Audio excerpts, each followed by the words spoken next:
Bom, primeiro eu queria agradecer, porque é um presente, é meu. Né? Toda vez que o Paulo me liga para comemorar o aniversário da casa, eu me sinto até emocionado, porque é uma honra para mim fazer parte. Né?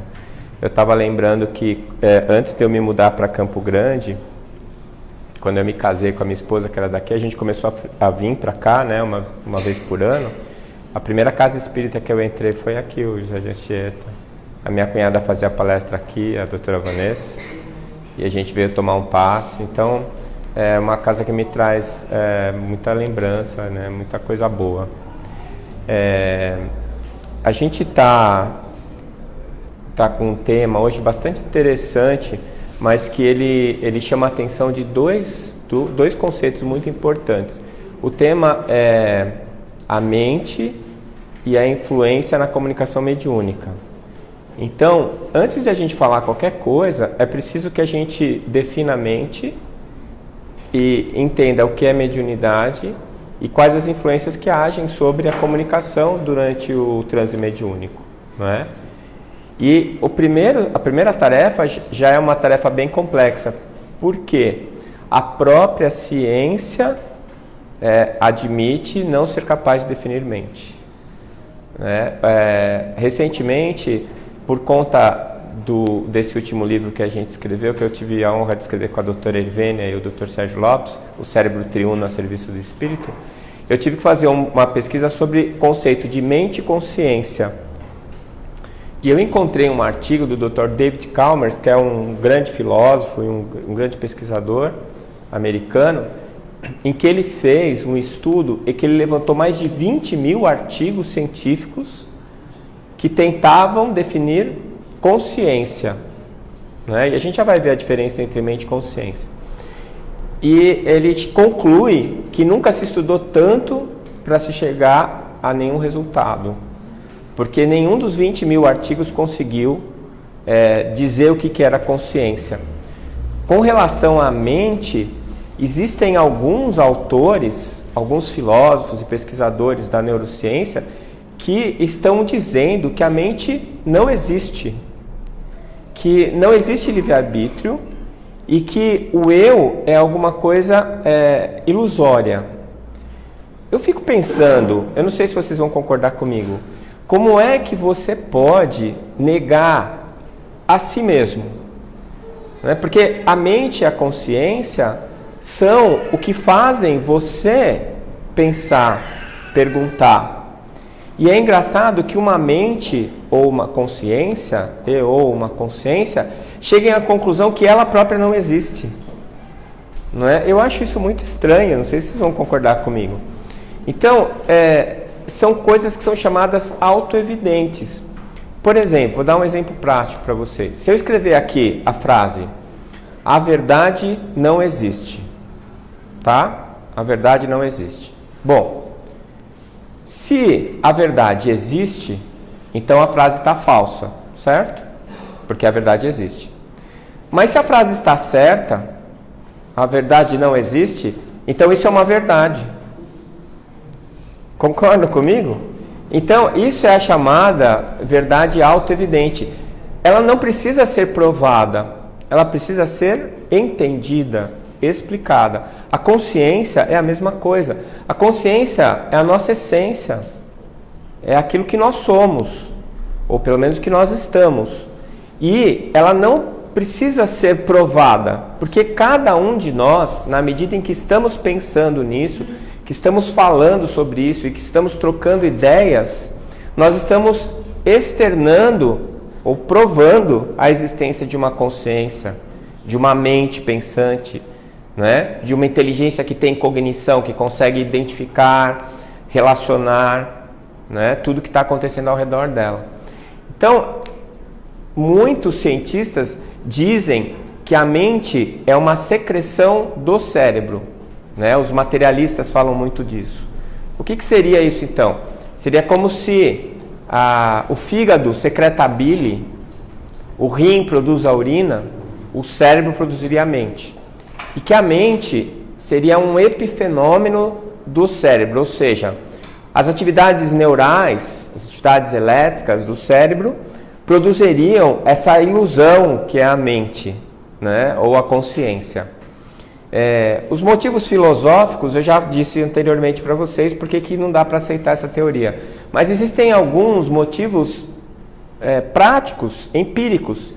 Por exemplo, já está muito bem estabelecido pela ciência, com mais de 500 artigos nas revistas mais importantes do mundo, que existe um fenômeno chamado experiência de quase morte.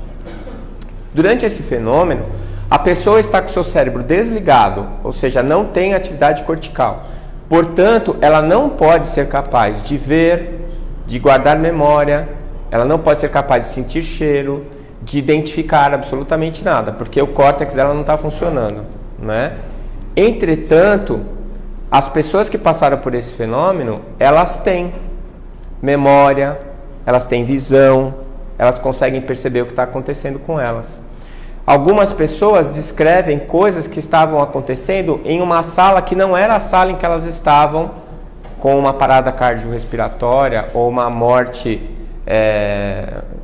em ressuscitação, né? Com um quadro de parada cardiorrespiratória.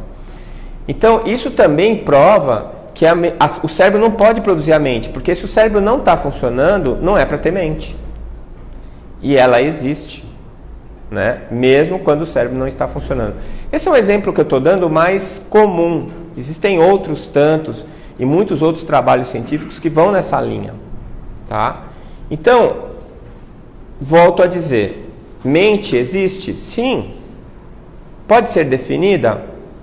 Talvez não. Por quê? Porque a palavra definir, ela significa dar um fim, estabelecer um limite.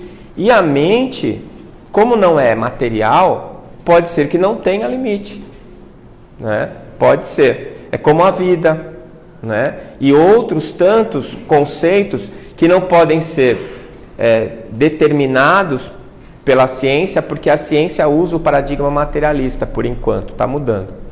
E que para a gente explicar essas coisas, a gente tem que admitir o paradigma espiritualista, ou seja, a gente tem que admitir que não existe só matéria, que além da matéria existe algo não material, e que é quem comanda a matéria, não ao contrário. Então essa inversão de valores, de que a matéria que gera a mente, é uma inversão de valores, na minha opinião, até um pouco pueril, né? E que a própria comunidade científica já percebeu esse erro, ao ponto de uma revista importante, a Explorer, ter publicado um manifesto pelo paradigma pós-materialista, em que 200 grandes pesquisadores do mundo todo escrevem um manifesto dizendo que eles acreditam que além da matéria existe algo não material e que as duas coisas coexistem e que precisam ser estudadas pela ciência, tá? Então nós estamos vivendo um momento rico na humanidade. Por quê? Porque nós estamos em um momento de transição de paradigma, né? E acho até que isso está ligado à própria transição do planeta. Nós estamos entrando num momento de uma nova forma de coexistir, de se relacionar com as pessoas e de busca da realidade também, né? Bom, então a mente existe, ela não é material, né? Mas ela não pode ser definida. Será que ela não pode ser definida? Então, assim, como eu busquei na ciência oficial, que é materialista, a definição e não achei, onde que eu tenho que buscar um conceito mais consistente de mente? Em uma fonte espiritualista ou não materialista, né? Ou, como os cientistas têm dito, pós-materialista. Eu fui buscar em Emmanuel. Então, eu não achei nenhum conceito sobre mente, a única coisa que eu achei foi gente dizendo que não dá para definir e gente querendo negar, né? Eu não achei ninguém com uma definição razoável. E quando tem uma tentativa de definição, ela é pobre, ela não cobre todo o âmbito da nossa capacidade de percepção, né? de autoconsciência e de capacidade de entender como essa consciência, como essa mente existe. Mas o Emmanuel, ele tem um livrinho chamado Pensamento e Vida, livrinho bem entre aspas, né? Que, eu não sei se vocês sabem a história desse livro, ele é uma apostila que é dada para todos os encarnantes da Terra. Vocês sabiam disso? Quer dizer, a gente já leu, ou deveria ter lido antes de encarnar. Então, eles davam essa apostila que é para você, assim, tipo um manual de instruções. Quando você vai viajar para algum lugar, fala assim, olha, assim, naquele país é assim, faz frio, leva casaco, essas coisas todas. Então, Pensamento e Vida é isso aí. E o Emmanuel falou para o Chico assim, olha, tem um livrinho que a gente costuma... Acho que seria interessante a gente psicografar no plano terrestre, que era para o pessoal reler, quem sabe aprende alguma coisa. Eles escreveram Pensamento e Vida. Quem ainda não leu, eu recomendo. Quem já leu, pega de novo o livro para você dar uma olhada. Cada capítulo tem uma página, tem umas 2 folhas, 3 no máximo. Nós fizemos o estudo desse livro na AME, o ano passado, e a gente achou que em 2, 3 meses a gente ia resolver o livro. Nós ficamos 1 ano e meio, porque aquelas 2, 3 páginas, eu falo que é igual leite condensado. Leite condensado, você bota água, dá não sei quantos litros de leite, né? Se você puser água. Ali é tudo condensado, todo conhecimento condensado. Você precisa ler de novo, ler com atenção, buscar outros subsídios e você vai desdobrando aquilo infinitamente. Pois bem, Emmanuel vem com essa lá pra gente. Mente é o espelho da vida em toda parte. Eu fui buscar em André Luiz, se não me engano é no Mundo Maior, ele também fala que a mente espelha a vida. Ou seja, Emmanuel e Chico e André Luiz concordam que a mente é o espelho ou espelha a vida. Muito bem, vamos lá. O que é a vida? Então, se você, voltando para a comunidade científica, quando eu escrevi a reencarnação como lei biológica, uma das primeiras coisas que eu fui pesquisar era a definição de vida. Né? Qual era a definição que os cientistas davam para a vida? Sabe qual que é? Nenhuma. Os biólogos não definem vida. E, de novo, a postura é a mesma. Alguns falam que não precisa definir, que não é importante. Bom, você é biólogo. Significa que você estuda a vida. E aí você fala, tá, eu estudo a vida, mas não é importante definir vida. Essa é aquela história da raposa e as uvas, vocês lembram? Que ela vai querer pegar a uva, não consegue alcançar, dá as costas e fala, estão verdes. Aí bate um vento, ela pensa que a uva caiu no chão, volta salivando. Aí a uva não estava no chão, ela dá as costas de novo e fala, estão verdes. Então, é a mesma coisa. Você estuda a vida, mas não consegue definir a vida, isso te frustra, você fala que não é importante. Claro que é importante. Mas por que eles não conseguem definir vida? Mais uma vez, porque vida não é material. E num paradigma material, não cabe na caixinha. Entende? É que nem você querer colocar um objeto redondo num espaço quadrado. Quer dizer, o quadrado no redondo. Às vezes o redondo entra no quadrado, o contrário não. Por quê? Porque uma coisa não cabe na outra. Né? Ela não é compatível. Então, a vida não pode ser definida pela ciência materialista porque ela não é material. Mas eu li um livro muito importante para mim que se chama O que é Vida, da doutora Lynn Margulis, que é uma das mais importantes biólogas do século passado. Produziu muitos conceitos da biologia moderna. E nesse livro ela falava que a vida não podia ser definida, como todos os biólogos falam. Mas, em alguns momentos, ela passa por alguns conceitos que são os conceitos mais próximos da definição de vida. Por exemplo, ela dizia lá que vida é uma ilha de ordem em um oceano de caos. Então, onde tem vida, tem ordem. E onde tem ordem, tem inteligência. A ordem, ela é uma manifestação da inteligência. Vocês concordam comigo? E será que a gente não consegue perceber que a vida é ordem? Consegue. O que acontece com algum ser vivo que morre? O que acontece com o corpo dele? Se desorganiza. Não é? Por quê? O que você tirou dele? O fator organizador. Não é? Então, essa percepção da doutora Lynn Margulis é genial. Porque onde é que você encontra a vida? Onde tem inteligência. Seja qual for o nível da inteligência, pouco importa. Você vai ter inteligência numa ameba? Sim.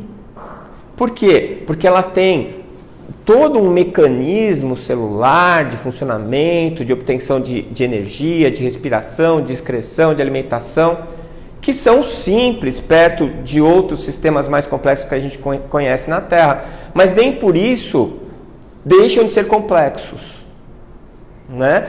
O que a gente tem de mais simples, perceptível, um átomo de hidrogênio que tem um elétron, mas ele tem um núcleo cheio de forças agindo sobre ele, tem a organização de partículas subatômicas, e existe toda uma complexidade ali. Então, eu não estou dizendo que o átomo, por exemplo, é um ser vivo, mas ele contém informação, e essa informação vem de uma inteligência, não é? O momento em que a própria inteligência passa a se manifestar gerindo um corpo biológico, uma estrutura física, é uma outra palestra, dá para discutir bastante tempo, mas em algum momento isso tem que acontecer. Vocês concordam comigo? Então, o que é que eu posso dizer da vida? Eu não posso dizer que vida é inteligência? Posso ou não posso? Porque se vida organiza e organização só vem com inteligência, como o próprio Kardec dizia, toda manifestação inteligente aponta a uma origem inteligente. Né? A gente não consegue admitir que o nada gerou alguma coisa. Eu tive uma discussão com um ateu outro dia, e ele falava que eu era um místico, que acreditava em coisas absurdas. E eu perguntei para ele de onde veio o universo, ele falou que do Big Bang. E eu perguntei para ele o que tinha antes do Big Bang, ele falou nada. Eu falei, então, você acredita que o nada gerou o universo e eu sou o místico?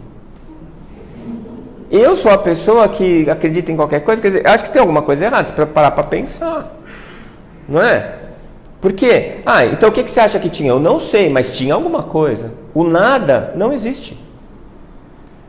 Os próprios físicos descobriram que não existe vácuo no universo. O que é o vácuo? Nada.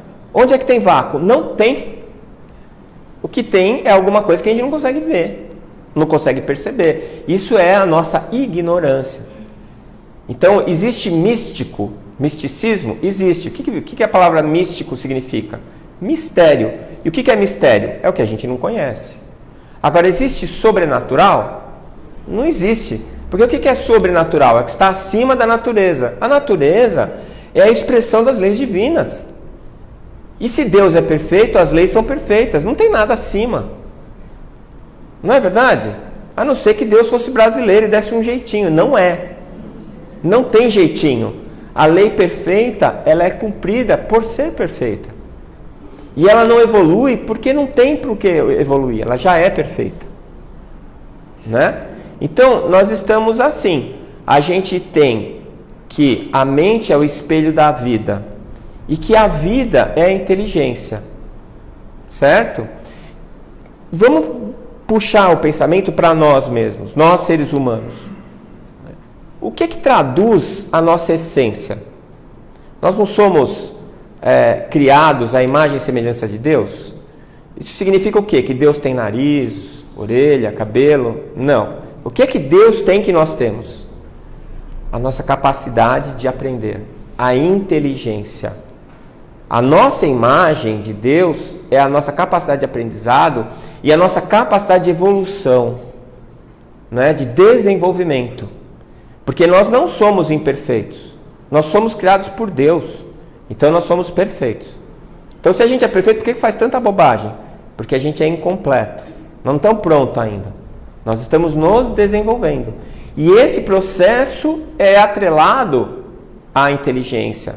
E essa inteligência manifesta a nossa vida, a nossa existência como fatores organizadores. E nós fazemos isso quando nós encarnamos com o nosso corpo, quando a gente constrói uma casa, quando a gente desenvolve uma tecnologia, desenvolve um computador, encontra uma maneira de operar um paciente, desenvolve um remédio que vai curar uma doença e assim por diante. Nós estamos co-criando o universo. Estamos auxiliando as grandes inteligências universais a co-criar. Não é? Vocês sabem uma dica boa para você saber se alguma coisa foi criada por Deus ou pelo homem ou pelas inteligências que foram criadas por Deus? É você saber se aquela coisa tem fim. Se ela não tem fim, foi criada por Deus. Se ela tem fim, foi co-criada pelas criaturas que Deus criou.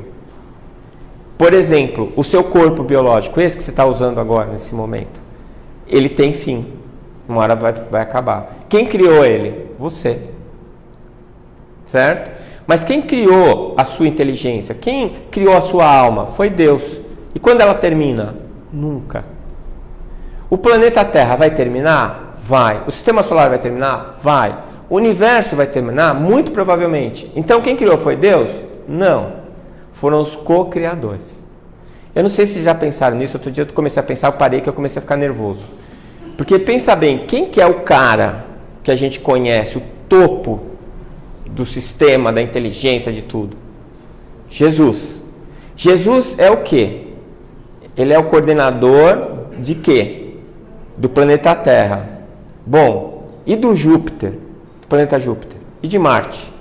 São outros espíritos. Então tem uma galerinha aí que está assim com Jesus. Mas tem um cara que manda no sistema solar. Então ele está acima de Jesus hierarquicamente. Pô, pensar em alguém melhor que Jesus, né? Melhor eu não digo, porque são todos ótimos, mas assim, que está acima de Jesus hierarquicamente já é complicado. Agora tem um cara que é responsável pela galáxia. E tem um outro que é responsável pelo universo, sei lá. Então assim, a gente não tem nem ideia da nossa absoluta insignificância. Não é? Mas, apesar disso, somos inteligências. Somos inteligências. E essa inteligência que nos faz evoluir, e um dia, porque nós somos eternos, um dia nós vamos ser capazes de coordenar um planeta, coordenar um sistema solar, ou gerar um universo. Não é? Com certeza isso acontecerá.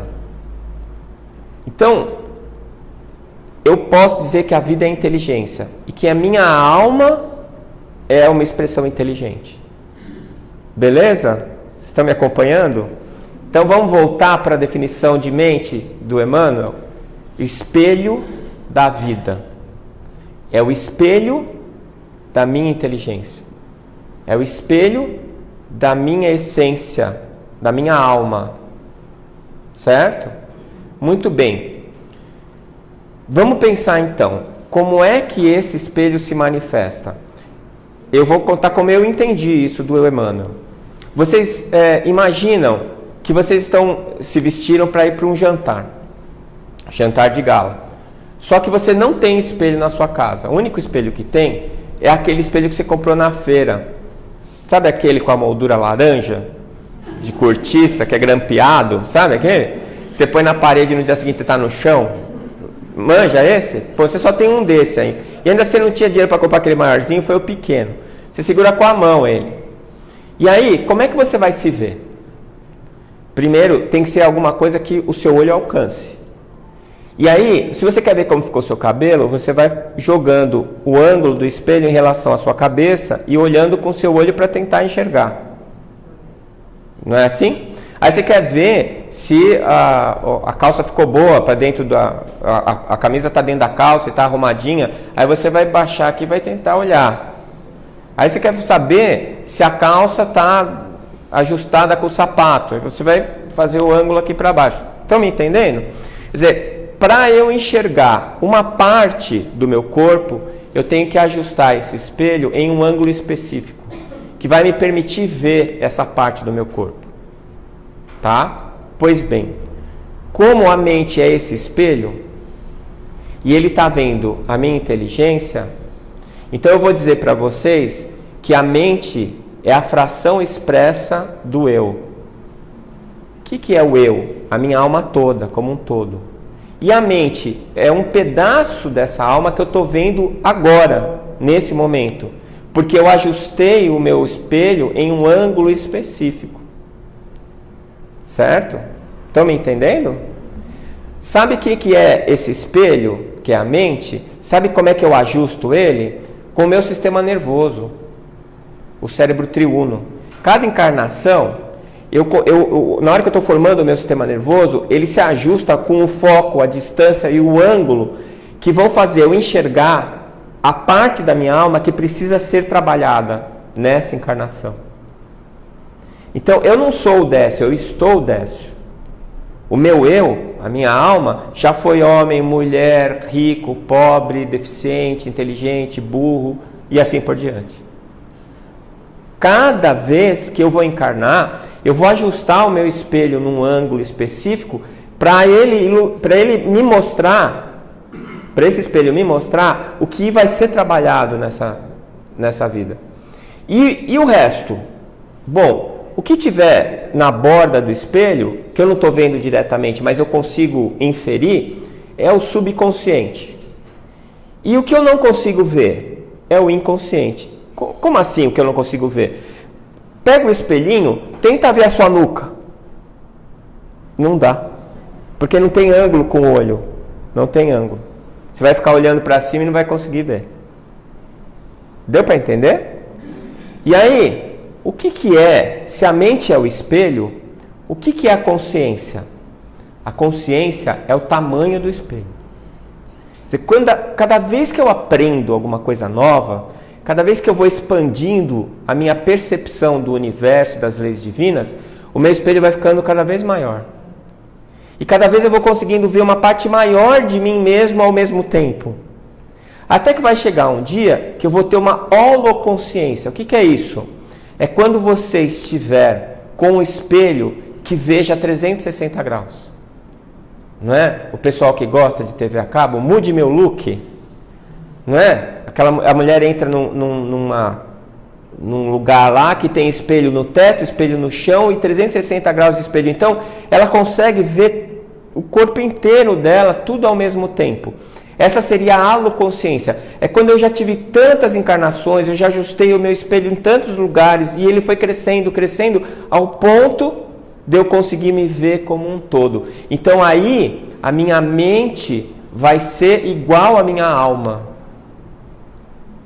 E a minha consciência vai ser completa. É o momento em que eu não preciso mais reencarnar, é o momento em que o meu desenvolvimento ele vai atingir um patamar e eu vou começar a trabalhar dentro desse patamar para co-criar o universo, mas de uma maneira maior. O André Luiz separa a co-criação menor, que somos nós, a gente muda o nosso planeta, a gente constrói, destrói, a co-criação menor. Co-criação maior, Jesus, os planetas, os sistemas solares. Então, o nosso nível de consciência vai crescendo. E a cada ângulo que eu ajeito a minha mente, eu aperfeiçoo a minha alma. Então, nesse momento que eu estou Décio, que nasci no Brasil, eu não consigo acessar alguns conteúdos que são meus. Por exemplo, eu sei falar francês, eu sei falar italiano, né? Sei falar inglês. E por que eu não consigo falar? Porque eu não consigo acessar esse arquivo agora. Porque o meu ângulo do meu espelho nessa encarnação não está focado nisso. Mas se eu consigo desdobrar, então eu vou dormir, e aí na hora que eu durmo, o que acontece com o espelho? O espelho não é através do sistema nervoso central que a gente ajusta. Na hora que isso entra em stand-by, quando ele entra em repouso, a minha alma, ela se desloca, ela se afasta do corpo físico. E aí eu consigo me ver de uma maneira mais completa. Apesar de que tenho para mim que enquanto estamos encarnados, mesmo desdobrados, a gente tem muita dificuldade de se ver. Porque a gente está muito preso nesse molde físico, que é uma matéria de baixíssima energia. É a luz coagulada, está tudo parado. Então eu tenho muita dificuldade de me deslocar, certo? De perceber coisas diferentes. Mas eu consigo perceber, principalmente se tiver algum espírito mais evoluído perto de mim e que me faça esse parto, que me ajude a desenvolver essa percepção, de abrir alguns arquivos do passado. A gente lembra no André Luiz, no nosso lar, que ele ia fazer um trabalho com os espíritos superiores e eles davam um passe nele para ele se lembrar de coisas de vidas anteriores, que ele não lembrava espontaneamente. Quer dizer, são memórias dele, mas que ele tem dificuldade de acessar por causa do ponto em que ele se encontra dentro do padrão evolutivo. Tá? Então, vamos resumir. O que é a mente? A mente é o espelho da vida. Né? E o que é a vida? É a nossa alma, tá? Mas a mente é igual à alma? Não. Segundo essa forma como eu entendi, que pode estar errada, né? A mente não é igual à alma. A alma é o eu, é o todo, não é? É a minha individualidade. E a mente é essa parte da individualidade que neste momento está se expressando, está se manifestando. Tá? E qual é o objetivo de eu só manifestar essa parte? Porque eu consigo acertar as coisas devagarzinho. É igual uma casa, a casa está toda destruída. O que você faz? Primeiro você arruma um quarto, depois você arruma o outro, você vai para a cozinha, você vai arrumando um cômodo de cada vez até a casa ficar pronta. Nós estamos assim. Então, se numa encarnação eu tive uma dificuldade com determinada coisa, se eu estou maduro para desenvolver aquilo, na próxima encarnação eu vou vir com o ângulo certo, as características certas, no lugar certo, para eu desenvolver isso daí. Tá? E a consciência não é... Porque tem muita gente que enxerga a palavra consciência como sinônimo de mente ou de espírito. Consciência, essa palavra eu estou usando no seguinte sentido: com ciência, com conhecimento.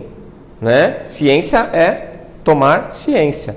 Quando a gente fazia coisa errada na escola, a professora, a diretora não colocava uma cartinha e mandava o seu pai dar o ciente. Então, seu pai tinha que ficar sabendo que você tinha aprontado. Então, era consciência. A consciência do meu pai do que eu estava aprontando na escola. A ciência é conhecimento. Então, a consciência é o quanto de conhecimento eu estou acumulando.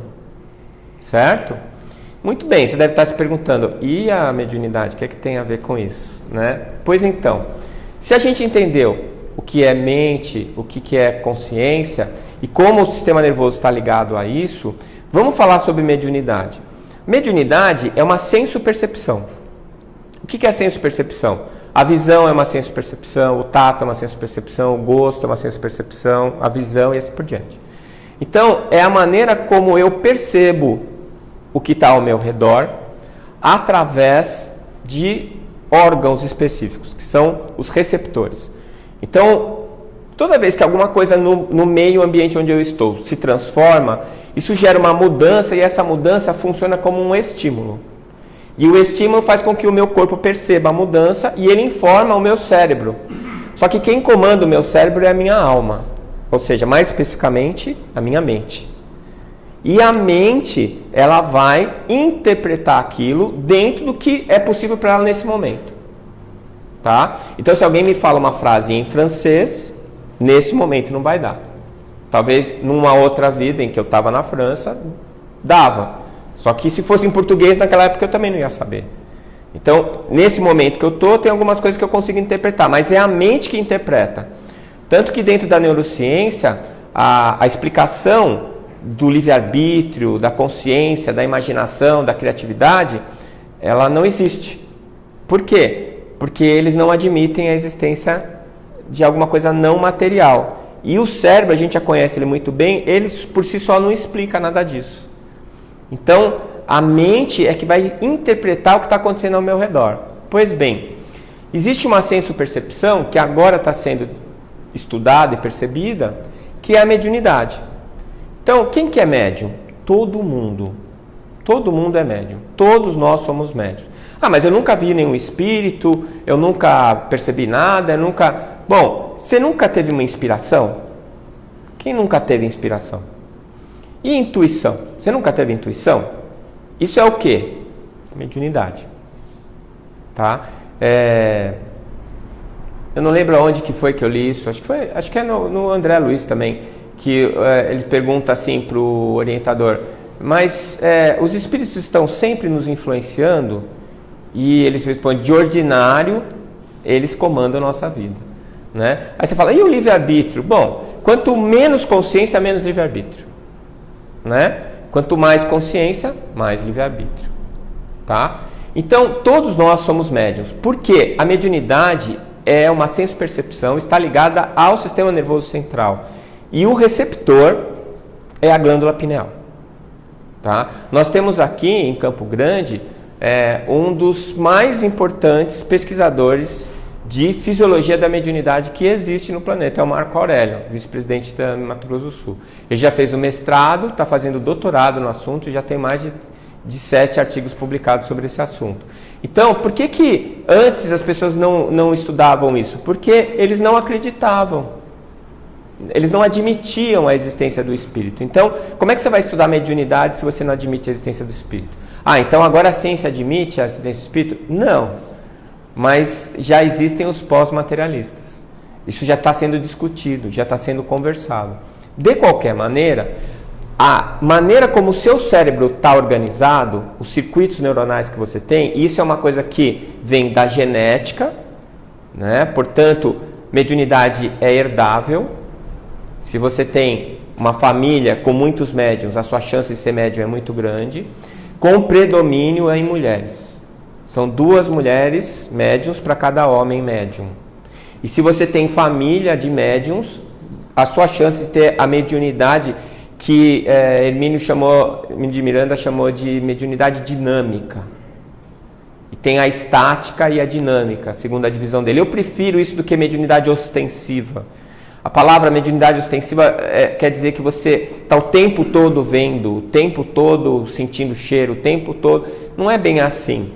Né? Mas é a diferença entre o médium normal, que a maioria de nós que tem inspiração, que tem a intuição, que tem sonhos, que é a mediunidade onírica, que às vezes acha que viu alguma coisa, às vezes acha que ouviu alguma coisa, que tem lá uma vozinha que fala dentro da cabeça dele que ele acha que ele não conta para ninguém porque ele acha que vão achar que ele é louco.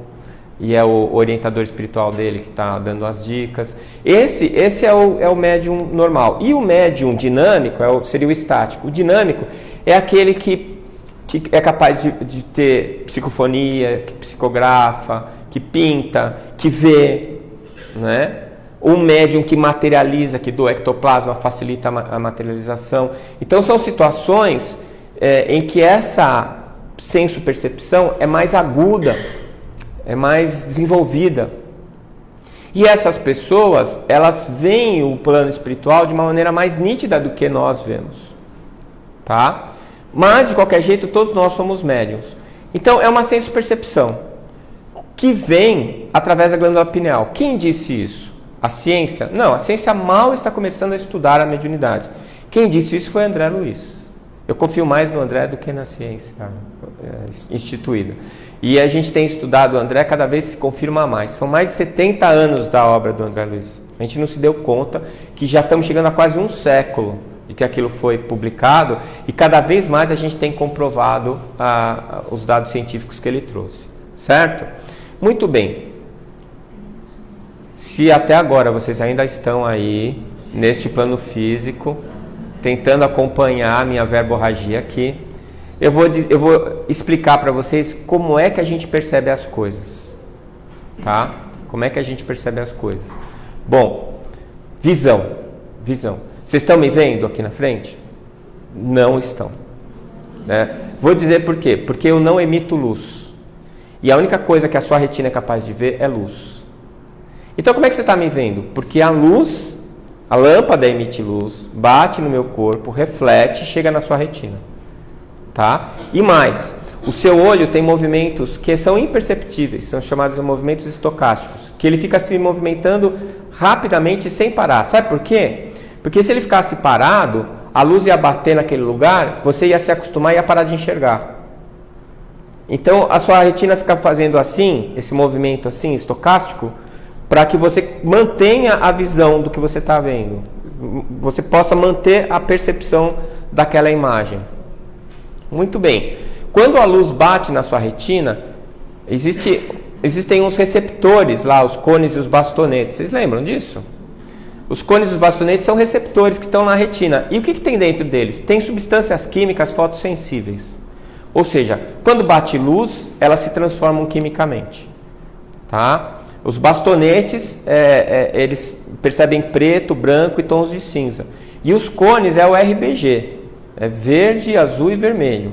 Aí é uma cor que tem uma frequência específica, que aí a sua retina vai perceber dentro daquela cor específica. Legal, o que acontece com essa luz? Bom, a luz já virou uma substância química que sofreu uma alteração química que vai agir, a retina funciona como um chip de computador, vai agir na retina produzindo uma série de efeitos fisiológicos que vão acabar gerando no seu nervo óptico um choquezinho elétrico. Esse choquezinho elétrico é uma coisa bem simples. Sabe sódio? O sódio do sal de cozinha? A gente tem um monte de sódio fora da célula e não tem quase sódio dentro, porque a célula não deixa o sódio entrar. Quando chega esse choquezinho, a célula abre e o sódio entra. E aí a célula tem uma bomba que joga o sódio para fora e o sódio sai. É isso que acontece. O sódio entra, a célula era negativa, fica positiva, o sódio sai, a célula volta a ficar negativa. Pronto. Ou seja, é um sistema binário. O seu neurônio só tem 2 estados possíveis: em repouso ou excitado, negativo ou positivo. Certo? Sabe qual é a diferença do choquezinho que foi gerado no seu nervo óptico e o choquezinho que foi gerado no seu nervo acústico, que foi produzido pelo som? Nenhum. Porque seja lá o que foi que aconteceu ao seu redor, virou tudo choquezinho elétrico. Foi para onde? Caiu no nervo e foi parar lá no seu cérebro, mais especificamente no seu tálamo, e o tálamo jogou para as áreas do córtex que vão interpretar. Então, aqueles sinais que vieram da retina, você manda aqui para a nuca, no córtex occipital. Vocês já ouviram falar que a pessoa tomou um trauma na nuca e ficou cego? Né? Como é que ficou cego se não mexeu no olho? A gente não enxerga com o olho, a gente enxerga com o cérebro. A gente não ouve com o ouvido, a gente ouve com o cérebro. Na verdade, chega um monte de choquezinho elétrico lá. E como é que isso vira imagem? Como é que isso vira som? Como é que vira gosto? Pois é, ninguém sabe. Mas nós sabemos. Sabe como vira? Porque existe a inteligência. A sua mente está administrando o seu cérebro e quando isso chega, ela escolhe o que aquilo vai significar. Deu para entender? Mais ou menos. Por exemplo, quiabo é bom ou é ruim? Por que uns acham bom e outros acham ruim? O quiabo que um comeu é diferente do que o outro comeu? Não, é o mesmo. E por que um gostou e o outro não? Porque um escolheu o que é bom e o outro escolheu o que é ruim. Entenderam o que eu quis dizer? Quer dizer, o quiabo é o mesmo estímulo, isso gerou um estímulo igual na papila gustativa de todo mundo, isso virou choquinho, que foi para o cérebro de todo mundo igual, passou pelo tálamo, foi para o córtex. Na hora que chegou lá no córtex, quem é que escolhe se quiabo é bom ou é ruim? É a mente. A mente vai dizer, eu acho quiabo bom, porque manhinha falava que quiabo é uma delícia, manhinha fazia um quiabo muito bom e eu acho quiabo bom pra caramba. Aí se for na minha cabeça, minha mãe fez quiabo uma vez, aquele negócio tinha uma baba esquisita, parecia que alguém tinha vomitado, eu não comi e nunca vou comer, porque é ruim. Deu para entender? Isso vale para os gostos, vale para a imagem, vale para um monte de coisa. O que é bonito, o que é feio? Depende de quem olha. Cor. Exatamente. A cor é um outro exemplo excelente. Por exemplo, essa parede tem uma cor bem legal. Que cor que é? Complica, não é? Por quê? Porque o que você aprende é identificar a frequência de onda. E a frequência de onda do azul, você aprendeu na escola. A professora falava para você, olha, quando eu tiver essa frequência de onda, você chama isso de azul. E aí você aprendeu. Caiu na prova, azul, amarelo, vermelho, não caiu? Só que essa cor, ela é meio misturada. A frequência dela parece um pouco verde às vezes, parece um pouco azul, né? Então eu fico na dúvida. Eu, como homem, pior ainda, a mulher tem uma paleta de cores maior que o homem, né? A mulher consegue ver o verde azulado, o azul petróleo, o verde fende. Ela tem uma capacidade de percepção maior que a dos homens. O homem só vê as cores primárias e secundárias, e olhe lá. Né? Que cor que é a sua camisa? É verde. Ela fala, imagina, isso é azul. Né? Não discuta. Não discuta que ela está vendo melhor que você. Na verdade, se você fosse americano, não ia ser azul, ia ser blue. Blue. Mas o azul que eu vejo é o mesmo azul que você vê? Não. Por quê? Porque quem viu foi a sua mente, que pegou aquele estímulo e traduziu aquela informação, segundo as experiências dela nessa vida, as experiências dela no passado, em outras vidas, as experiências dela de aprendizado, culturais, e tudo isso faz com que você construa o que nós chamamos de realidade, mas que na verdade é uma interpretação dos estímulos do meio. Vocês são, olha, o pessoal tá firme aí, hein? Hoje eu tô abusando de vocês, né? Bom, vocês entenderam que na verdade tudo que acontece ao meu redor eu interpreto? Que nada é do jeito que eu acho que é? Que tudo é uma versão que eu fiz de mim mesmo, do que eu experimentei? Bom, se isso é assim com a visão, com a audição, com a gustação, como que é com a mediunidade? É igual. É a mesma coisa. Vocês sabem quem foi o maior médium conhecido, pelo menos aqui no Brasil, mas na minha opinião de todos os tempos? Vocês sabem quem foi? Chico Xavier. Você sabe que o Chico falou uma vez que o médium mais apurado, mais desenvolvido, mais perfeito, ele coloca 20% de animismo nas comunicações mediúnicas dele. O que isso significa? Significa que cada vez que você está dando uma passividade em uma psicofonia, uma psicografia, qualquer coisa que esteja acontecendo, 20% daquilo é teu. Se você for muito bom, eu imagino, nas minhas comunicações, que não são muitas, que tem uns 10% de mediúnico. Os outros 90% é anímico, não é? Porque eu sou extremamente controlador, eu sou racional demais, eu tenho uma dificuldade de me entregar, de aceitar. Os espíritos vivem reclamando, às vezes falam, fala isso, eu não vou falar. Por quê? Porque é da minha cabeça. Mas eu estou falando para você falar, eu não falo, aí a médium do lado, pá, ele se cansa de ficar na fila aqui atrás de mim. Aí ele vai na médium do lado, não é? Então isso mostra claramente que como passa por mim, muita coisa eu retenho. E a maneira como eu interpreto o mundo influencia a maneira como eu vou me expressar. O espírito não consegue falar alguma coisa para mim, como médium, que eu absolutamente não sei que existe, não conheço, não tenho nenhuma referência. Por quê? Porque ele precisa o médium precisa dessas referências para se expressar, mesmo que ele seja inconsciente. Porque você é médium inconsciente, a única coisa que isso quer dizer é que durante o processo mediúnico você não está guardando memória, mas o cérebro é seu ainda, é o mesmo que você usa quando está acordado, não muda. Então, mesmo o médium inconsciente tem animismo, e acho até que ele controla muito menos isso do que o médium que está acordado, o médium que está percebendo, está sentindo o que está acontecendo. Então é muito óbvio, quando a gente consegue entender isso tudo, que a mente do médium influencia diretamente a mensagem mediúnica. Você pensou que eu não ia chegar aí, né? Que eu não ia conseguir juntar as duas coisas, que é o nome da palestra? Eu cheguei a duvidar também, mas deu certo. Não é? Então, você percebe isso, que quando eu vou... vamos supor que eu vá... idioma não serve. Não serve. Sabe por quê? Outro dia me perguntaram assim, na nossa mesa mediúnica vieram os espíritos alemães. Estava errado, né? Porque eles falaram em português. Espírito não fala em língua, não tem idioma. Eles falam com pensamento. Eu tive uma experiência bem interessante, acho que vale a pena eu contar.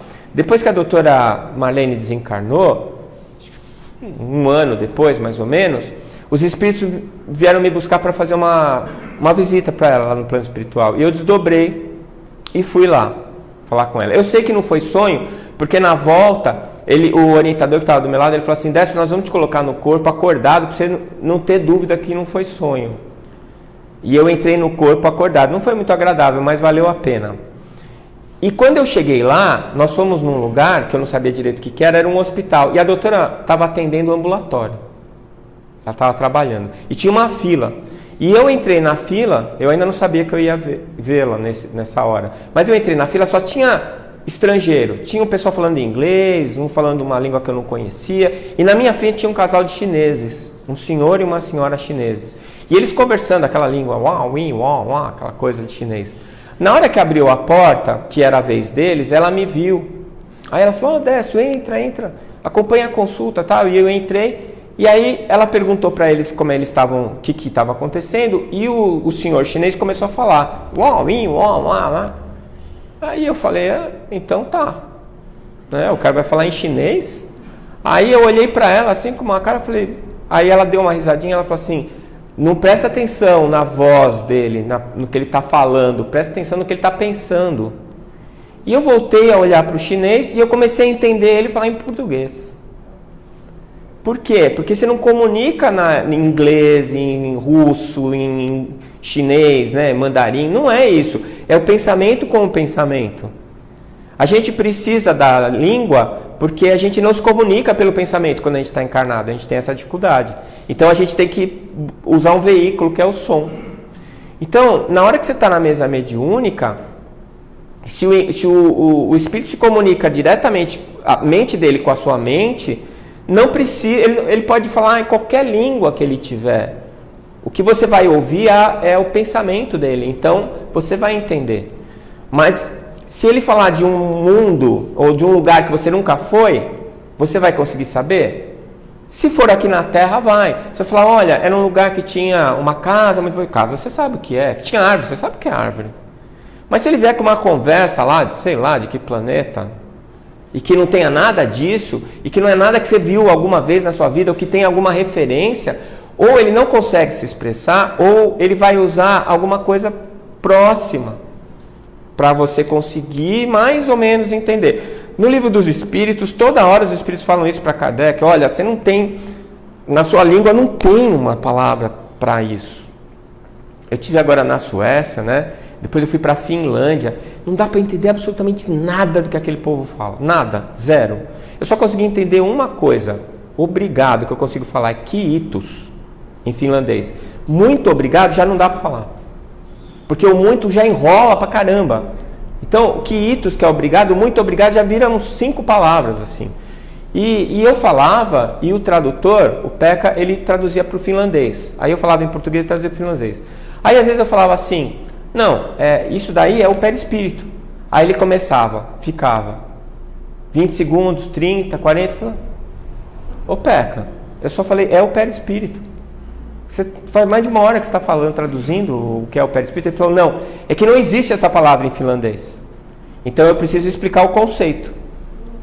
E às vezes eu falava uma frase enorme, com 2 palavras ele resolvia. Eu falei, você está me enganando, né? Você está traduzindo o que eu estou falando? Ele falou assim, não, é que essa palavra, isso daí que você colocou em português, em finlandês com uma palavra já está definido, não preciso explicar.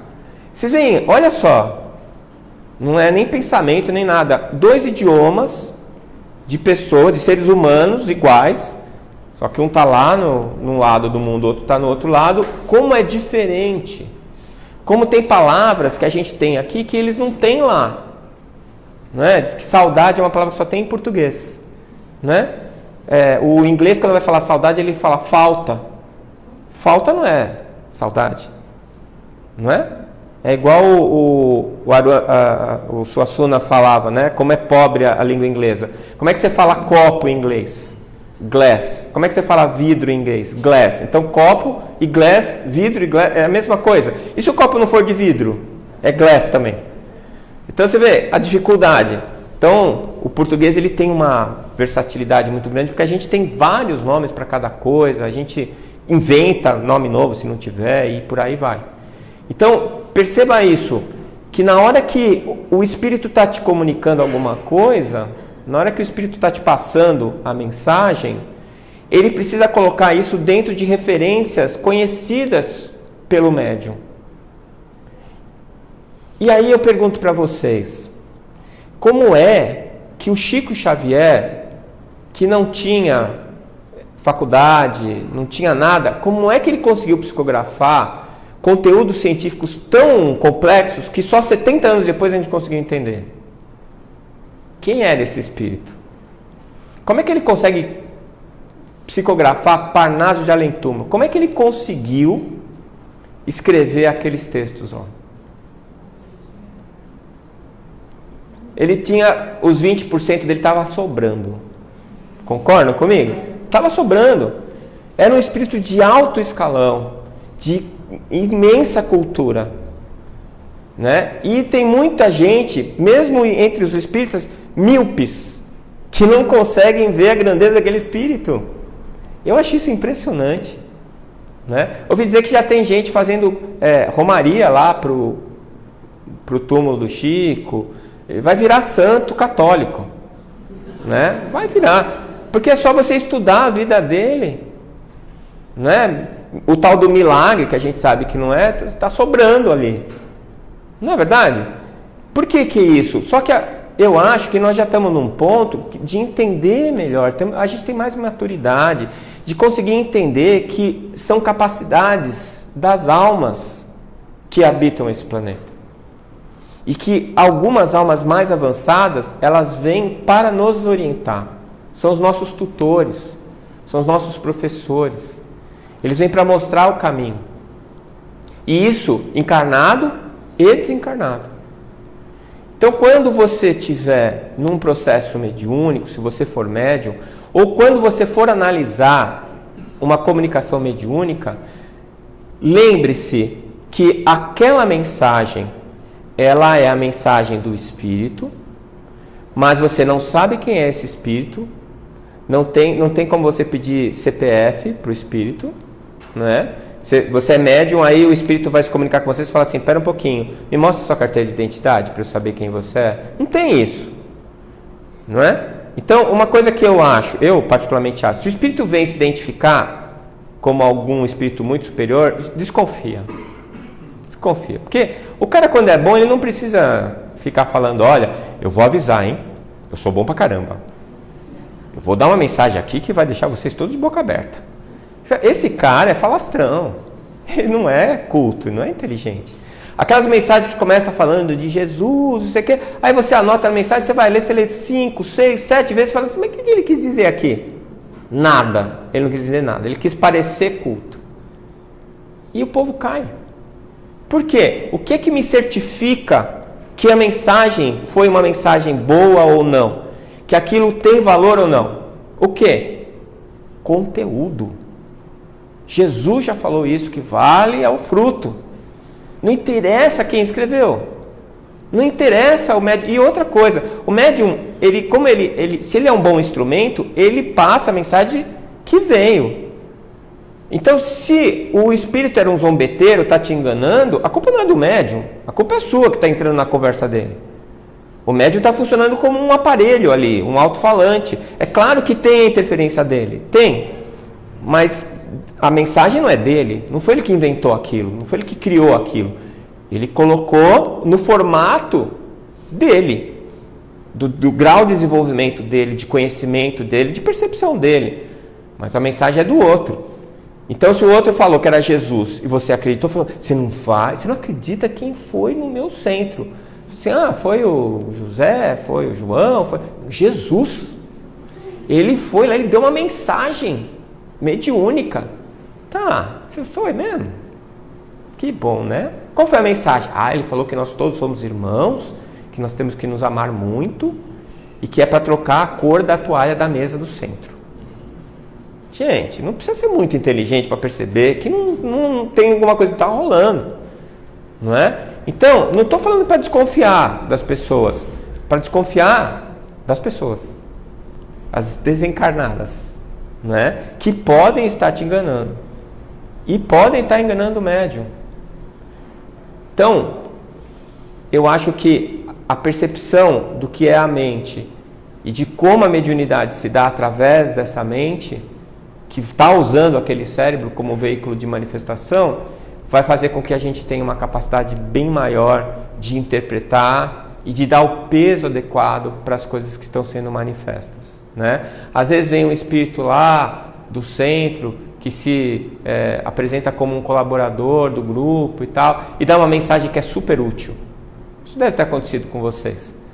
né? E aí às vezes vem o outro que se diz o Todo-Poderoso, vem com toda a pompa e circunstância, não diz nada, né?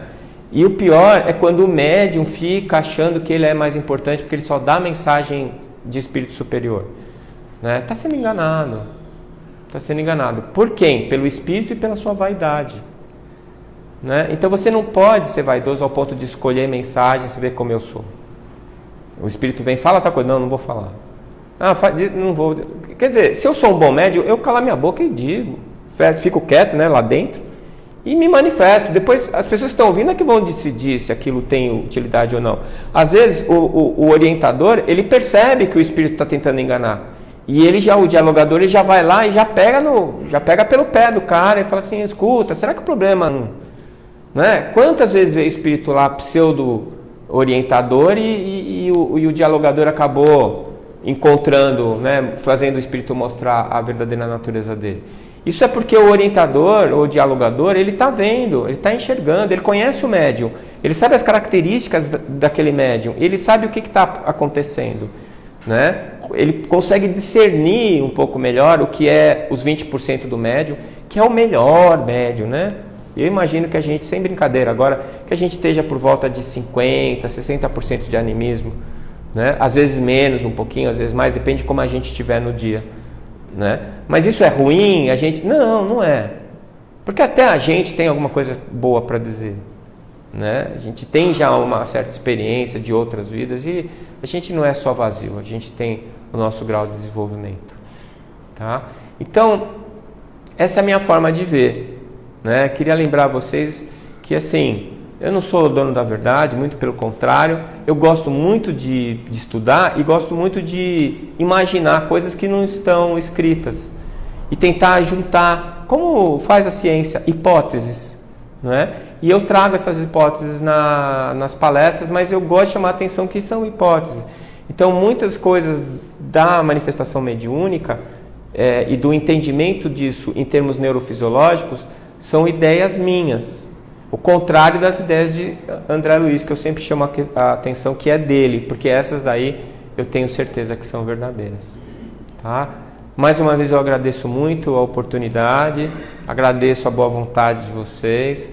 Depois vocês ligam um cooler no cérebro para ver se dá uma esfriada, né? Eu joguei um monte de informação na cabeça de vocês, mas espero que vocês tenham guardado, né? Diz que uma ótima aula, o aluno sai com 20% do conhecimento.